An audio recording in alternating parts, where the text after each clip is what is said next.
The night of the charity gala was painted in gold and silver.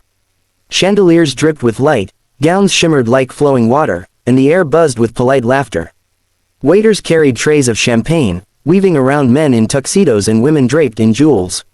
For most, it was a night of celebration, business deals disguised as toasts, secrets exchanged in whispers between clinking glasses. For Alexander Reed, it was another obligation.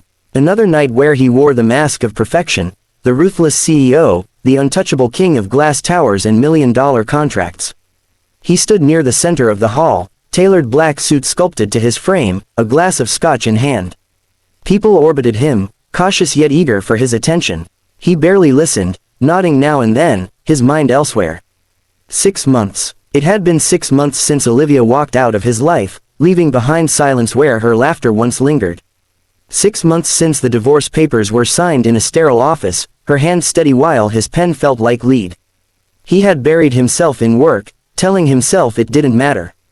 He had built an empire with no room for love, so why did its absence suddenly feel like a gaping wound?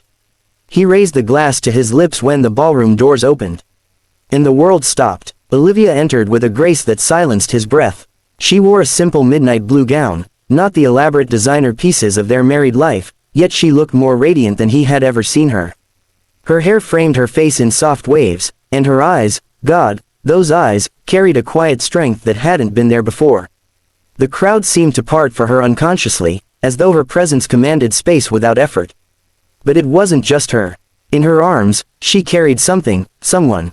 A baby, swaddled in pale cream fabric, its tiny head resting against her chest. The sight hit Alexander like a physical blow. His fingers went numb, and the glass slipped from his hand. It shattered against the marble floor, the sharp sound cutting through the hum of music and chatter. Conversations paused, heads turned. The unshakable CEO, the man known for his composure in the face of crises worth billions, had dropped a glass like a rookie at his first gala. But Alexander didn't notice the stares. His world had shrunk into a single point of focus, her, and the child in her arms. His chest tightened, a storm of questions surging all at once. A baby, her baby, 6 months, 6 months since the divorce. His mind raced, doing the math against his will, against the pounding of his heart. Was it possible? Could it be? He couldn't move. His legs felt locked, rooted in place. For a man who had commanded entire boardrooms with a glance, Alexander now felt utterly powerless. His throat worked, but his voice barely escaped. That can't be. The words slipped out, fragile and broken, audible only to himself, yet they tasted of fear. Olivia's eyes found his across the room. The moment their gazes met, time thickened. She didn't flinch. She didn't look away. She held his stare with a quiet defiance, a strength he remembered from nights long past, back when she used to argue with him over late dinners, reminding him that love could not be scheduled between meetings. Back then, he had brushed it aside, certain she would always wait for him, certain she would always be there. Now, she wasn't his. And in her arms, nestled close to her heart, was a mystery that tore him apart. He tried to take a step forward, but his body betrayed him. Fear froze his muscles, not the fear of the truth but of the possibility that the truth would shatter him entirely. What if the child was his? What if it wasn't? Both possibilities felt like knives. He could feel the weight of the room pressing against him. Whispers began to ripple around the hall, subtle yet sharp. People noticed the way his eyes refused to leave Olivia. They noticed the baby. In a world of power and gossip, nothing went unnoticed. He knew by tomorrow the city would be buzzing with speculation. But none of it mattered. None of it ever would. The only thing that mattered was the woman he had lost and the child in her arms. His hands clenched at his sides. The ruthless CEO who could sign deals worth millions without blinking suddenly couldn't summon the courage to walk across a ballroom. His heart pounded so hard he thought it might betray him in front of everyone. Olivia's lips curved into the faintest smile, though it didn't reach her eyes. She adjusted the baby's blanket, pressing a kiss to the child's forehead, then shifted her attention away from him as though he were no one special. As though he were just another stranger in the room. That look, that dismissal, cut deeper than any courtroom, deeper than any loss of business he had ever faced. It was the look of a woman who had moved on, who had built a life without him. He realized in that moment that the empire he had spent his life building meant nothing. Not against the sight of Olivia holding what could be his greatest creation, his greatest legacy, not a hotel, not a skyscraper, but a child.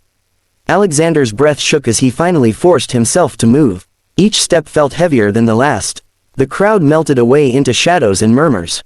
His entire world had narrowed to the few feet separating him from her. His chest rose and fell with a desperation he couldn't hide. And yet, when he reached the edge of the crowd where she stood, he stopped. His hand lifted slightly, trembling, before falling uselessly to his side. He couldn't bring himself to speak. He couldn't ask the question burning inside him, the question that would either save him or destroy him. Instead, he just stared, frozen in place, his mask shattered. For the first time in his life, Alexander Reed, the CEO who had never lost, stood before his ex-wife and a child, utterly powerless, drowning in a silence heavier than any words. And Olivia, cradling the baby, looked right through him as though she had already made peace with a life that no longer included him. The ballroom's hum returned gradually, but Alexander didn't hear it. The laughter, the music, the footsteps across polished marble, all of it blurred into meaningless noise. His heartbeat drowned out everything, loud and uneven in his ears. He had faced hostile takeovers, bankrupting rivals with a single signature, but nothing prepared him for the sight before him, Olivia, his ex-wife, carrying a baby that could very well be his own flesh and blood. His body moved before his mind did. He pushed through clusters of curious guests, brushing past their whispers, ignoring the polite greetings and startled glances. His pace was too fast for composure, too uneven for the man they were used to seeing, a man who walked with the calmness of someone who owned every room he entered. Tonight, he didn't own a thing. Tonight, he was just a man stripped bare, desperate for answers. When he stopped in front of her, the world shrank to silence again. He could smell the faint sweetness of her perfume, the same one she used to wear on late evenings when she waited for him to come home from work. But her scent was no longer tied to warmth. It was tied to distance, to everything he had lost. Olivia looked up at him, calm and steady. Her eyes, those same brown eyes that once softened whenever he touched her, were unreadable now, guarded, almost indifferent. She adjusted the baby in her arms, rocking gently, as if Alexander's presence meant little compared to the life she cradled. He opened his mouth, but nothing came. His throat burned. He wanted to reach out, to touch the child, to prove to himself this wasn't some fevered illusion. His hand lifted, trembling, then stopped midair. He couldn't bring himself to complete the motion. He was terrified of rejection, of the truth, of everything this moment represented. Olivia, his voice cracked, rough and low, carrying a vulnerability he hadn't shown in years. Is the baby mine? The question sliced the silence. Guests nearby froze, pretending not to listen, though their ears strained for every word. To them, this was gossip waiting to explode, but for Alexander, it was life or death. Olivia's gaze didn't waver. She looked at him steadily, almost coldly, though her arms held the baby with a tenderness that made his chest ache. She didn't answer immediately. She let the weight of his question hang between them like a blade suspended by a thread. At last, she spoke, her voice soft but sharp enough to cut. "Does it matter, Alexander?" The words hit harder than any boardroom defeat. He staggered back slightly, as though struck. His lips parted in disbelief, but she continued before he could gather himself. "When I was with you," she said, her tone calm, almost gentle, but laced with pain, "I was invisible. I lived in your shadow, waiting for scraps of attention between your meetings and calls. I thought if I loved you enough, if I waited long enough, you would notice me. You never did. All I had was loneliness, even while I was married to you." Her eyes glistened, but no tears fell. She had shed them long ago, long before tonight. "Now," she whispered, looking down at the baby whose tiny fist clutched her dress, "I have everything." The child stirred slightly, and she rocked it with a smile so soft, so genuine, that Alexander's heart twisted in agony. She wasn't the broken woman who left him. She was stronger now, rebuilt, carrying her own light. And he wasn't part of it. Alexander's hand fell to his side, limp and useless. He couldn't breathe properly, couldn't think. He had spent years mastering control, yet in front of her, in front of that child, he was undone. His empire, his power, his wealth, they meant nothing here. None of it could answer the only question that mattered. "Olivia, please," he said, his voice desperate now, no longer the polished tone of a CEO but the raw sound of a man stripped bare. "If the baby is mine, I deserve to know." She tilted her head slightly, studying him as though seeing him for the first time. "Deserve? She repeated softly, with a bitter trace of amusement. What exactly do you think you deserve, Alexander? You gave me walls of glass and marble but never a home. You gave me your name but never your heart. And now you think you deserve this. Her words sliced through him like glass shards. He had always thought himself a provider, a man who gave everything.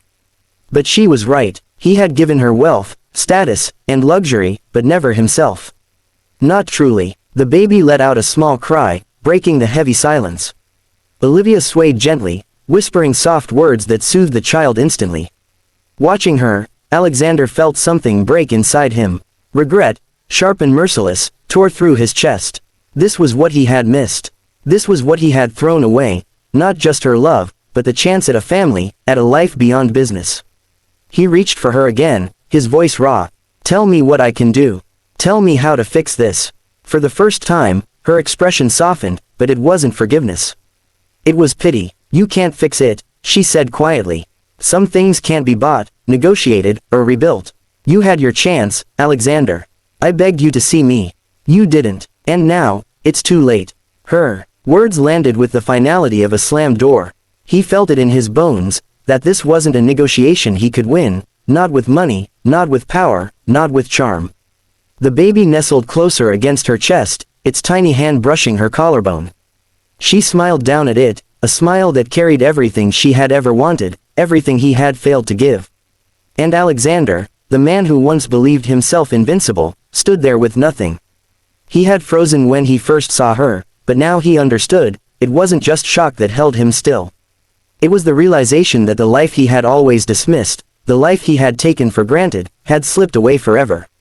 For the first time in his life, Alexander Reed, the CEO who could command the world, was utterly defeated. Not in business, but in love. Not in the markets, but in her heart. And as Olivia turned away, carrying the baby into the golden light of the ballroom, he felt the hollow truth echo through him. The empire he had built was vast, but it was empty.